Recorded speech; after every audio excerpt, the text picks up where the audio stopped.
Good morning guys, today we've got here Realme 11 Pro Plus and let me show you how to change wallpaper on this device.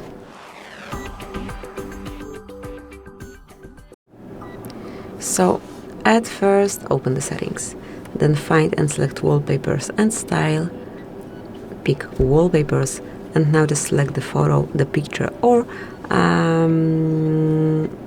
some photo from more wallpapers here, from online store over here. So just pick the one that you like the most, that you want to cover your screen with.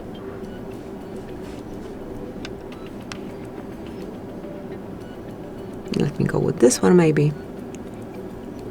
Then mark apply to and then decide if it's for your lock screen only, just your home screen or both home and lock screens. And that's it. Now mark apply.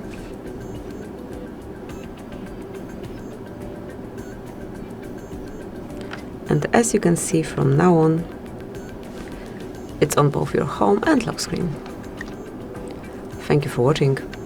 Okay, so on lock screen we still have the dynamic wallpaper, so each time we tap there is different photo.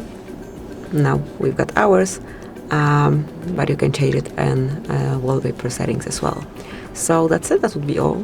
Thank you for watching. Please subscribe our channel and leave the thumbs up.